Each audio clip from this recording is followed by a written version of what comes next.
Rod Camm with MTA Queensland's weekly newsletter. Last week we talked about it was Small Business Month. Well, this week we're here with another small business who's a long-term MTA Q member. I'd like to introduce Paul from Eaglerider. G'day Paul, how are you, mate? Very good, pleased to meet you. Yeah, pleased to meet you. Tell us about your business. Well, we're part of a worldwide organisation called Eaglerider. Yep. They're the largest motorcycle rental operation in the world. The largest, that's amazing. 30 years old this year. Yeah. So, it's got some really good history behind it. And what, just hire or sales and hire? Yeah, for Eaglerider itself is specifically hire of motorcycles, Yep. but our business here, we also sell new bikes, and we do a lot of work in the servicing, and then a lot of the old heads that work here, we all love classic bikes. You love bikes and fix them. Yeah, so we do a lot of classic sales as well. So I've got to ask you about COVID. Did it Yep. impact on your business and how you're navigating it now? Yeah, look, decimated us, to be quite frank. Oh, really? We're turning over about 2 or 3% of what we were pre-COVID. 2 or 3%. Wow. And fortunately, our new sales range and our used sales range just kept us going. Yep.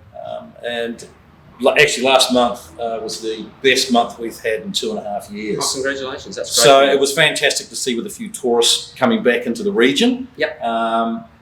There's only so many times we can tap the local riders on the shoulder to come and rent from us. Yeah. So it was good to get some people out of state start to come back in. And we're not seeing, like every business, not seeing a lot of international tourists yet. No, but we're not far away. we're starting to see a few of those, because they're big bookings for us. When they come in, they go out for a month at a time. Great. There's some great looking bikes here for those who are watching. It's worth coming and having a look. Yeah. So what about supply constraints? Still having trouble getting parts or bikes? Or? Look, not really. We've been very, very lucky that our main brand that we sell as new is CF Motor, which is owned by KTM. Yep.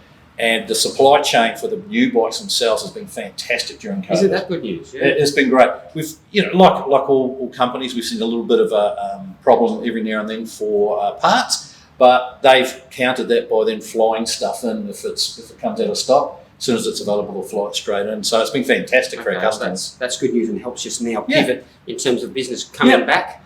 So you've been a long-term member. Yep. Why are you a member, and what's your message for those other industries out there who aren't yet involved?